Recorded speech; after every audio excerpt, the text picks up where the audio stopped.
চারজন বন্ধুর সাথে যুক্ত করে আমাকে তাদের কাছে বিক্রি করে দিছে, টাকার জন্য তাদের কাছে বিক্রি করে দিছে।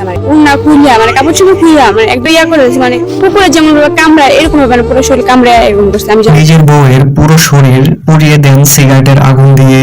শুধুমাত্র তাই না, নেশার টাকার জন্য তার 4 বন্ধুর কাছে বিক্রিও করে দেন তার বউকে। তিনি চারজন বন্ধুকে নিয়ে চারজন বন্ধুর সাথে যুক্ত করে আমাকে তাদের কাছে বিক্রি করে দিছে, বড়ি মদ গাঁজার জন্য টাকার জন্য তাদের কাছে বিক্রি করে দিছে।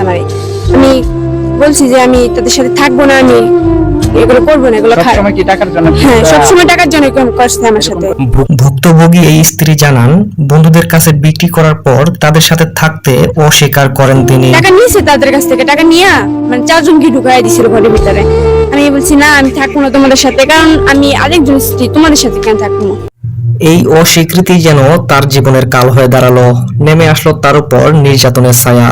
তার পাষাণ স্বামী জামা কাপড় খুলে চালাতো অমানসিক নির্যাতন। পরে আমি তাদেরকে বলছি, তুমি তাতে আমাদের কোথাও বাইরে যাও, আমি তোমাদের সাথে থাকবো না। কারণ এরকম কইছি দেখিয়া ওই ওদেরকে নিয়ে বাড়ি করে আমার ঘরের ভিতরে ঢুকায়া উন্না খুইয়া কাপড় চোপড় খুইয়া একদম এই অবস্থায় আমার অনেক মার দূর করছে, আমার পুরো শরীরের অঙ্গ পুরো একেবারে ইয়া করে। এ সময় তার শরীরে অত্যাচারের চিহ্নগুলো দেখাতে গিয়ে বলেন, কুকুর যেভাবে কামড়ায় ঠিক সেভাবে কামড়েছে তার স্বামী।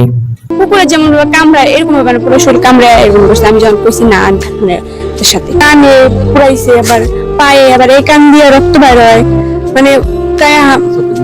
চোখকে মুড়িতে চড়াইছে, হাতের আংটি মাংটি দিয়ে হাতের ভিতরে আংটি আসলে দিয়ে চড়াইছে। আবার এই যে সাইড দিয়ে বাইরে দিয়েছিল, যে পরে বাড়ির দায়কে ফাইটে গেছিল। রিয়া নামের এই মেয়েটি বলে, বিয়ের পর থেকেই তার স্বামী তার উপরে শারীরিক নির্যাতন করছিলেন।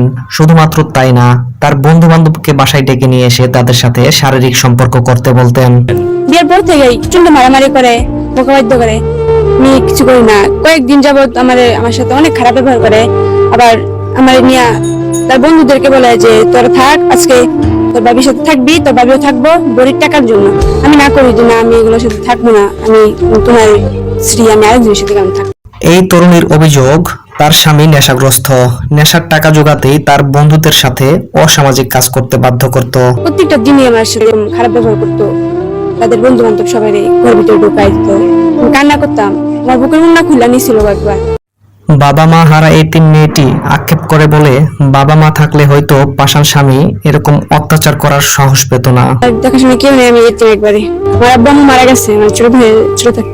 নিজের স্বামীর বিচার চেয়ে ভুক্তভোগী এই তরুণী বলেন, আমি এতিম দেখে কি বিচার পাবো না?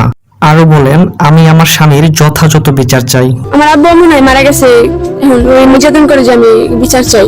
এখন তুমি কি চাচ্ছ? তার সংসার কি করবা না, নাকি তার বিচার চাও? তার বিচার চাই, আমি তার সংসার করবো না, তার বিচার চাই। স্থানীয়রা এর সঠিক বিচার দাবি করে বলে, এরকম মানুষরূপী জানোয়ারের বিচার না হলে পরবর্তীতে এরকম ঘটনা ঘটতেই থাকবে। উপরে যে পর্যন্ত দেখার কান এগুলি দেখছি, আমরা তো পুরুষ মানুষ, আমরা তো আর বাহিগুলি দেখতে পারি না। বাহিগুলো আমার স্ত্রী দেখছে, তা মামানি যে ভিতরে কতটুকু হইলো, ওনার অবস্থা।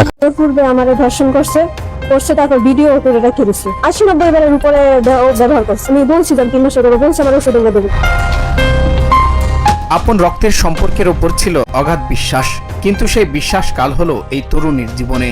ফুফাতো ভাইয়ের লালসার আগুনে ছাই হয়ে গেছে একটি সাজানো সংসার। ধর্ষণের ভিডিও ধারণ করে দফায় দফায় ব্ল্যাকমেইল, আর তার করুণ পরিণতিতে আজ জীবন ধ্বংসের মুখে এক গৃহবধূ। প্রায় 5 বছর আগে পারিবারিকভাবে বিয়ে হয়েছিল পটুয়াখালীর দুমকির এই তরুণীর। সংসার চলছিল সুখেই, কিন্তু সেই সুখের পথে কাটা হয়ে দাঁড়ালো আপন ফুফাতো ভাই সাগর। বিয়ের পর থেকে তাকে উত্ত্যক্ত করে আসছিল সাগর। এই নিয়ে স্বামী স্ত্রীর মধ্যে শুরু হয় কলহ। এক পর্যায়ে স্ত্রীর ওপর অভিমান করে ঢাকায় চলে যায় স্বামী, আর এই সুযোগেরই অপেক্ষায় ছিল লম্পট সাগর। এই মেয়েটা 3 মাসের অন্তঃসত্ত্বা, এবং এই যে লম্পট সাগর, এনাকে জোরপূর্বক ধর্ষণ করে তারপরে ভিডিও করছে। ভিডিওর ভয় দেখিয়ে যে ফেসবুকে ছাইড়া দিবে, এই ভয় দেখিয়ে বারবার অনেক দিন যাবত ধর্ষণ করছে। ধর্ষণ করার পরে এনাকে 3 মাসের অন্তঃসত্ত্বা। স্বামী দূরে থাকায় কিছুদিনের জন্য বাবার বাড়িতে বেড়াতে এসেছিলেন তরুণী। ভেবেছিলেন আপনজনদের মাঝে হয়তো স্বস্তি পাবেন, কিন্তু একদিন বাড়িতে কেউ না থাকার সুযোগে কৌশলে ঘরে প্রবেশ করে সাগর। এরপর শুরু হয় পাশবিক নির্যাতন। তরুণীর আকুতি আর কান্না মোচাতে পারেনি সাগরের পাষণ্ড মন। শুধু ধর্ষণ করে ক্ষান্ত হয়নি সে, নিজের মোবাইল ফোনে ধারণ করে রাখে সেই নিগ্রহের পুরো ভিডিও। আর সেখান থেকে শুরু হয় তরুণীর জীবনের এক অন্ধকার অধ্যায়। তারপর হঠাৎ একদিন আমার বাবা মা আমার বাসায় ছিল না, তখন ও আমার কাছে যাইয়া জোরপূর্বে আমার ধর্ষণ করছে, তারপর ভিডিও করে রেখে দিচ্ছে। এই ভিডিওর হুমকি দেখাই আমার অনেকদিন ব্যবহার করছে।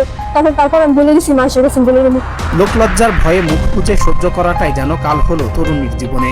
ভুক্তভোগীর অভিযোগ, ভিডিও ধারণ করে ভয়ভীতি দেখিয়ে গত কয়েক মাসে তাকে অন্তত 70 থেকে 80 বার ধর্ষণ করে সাগর। আর এতে প্রতিবাদ করলে চলতো অমানসিক শারীরিক নির্যাতন।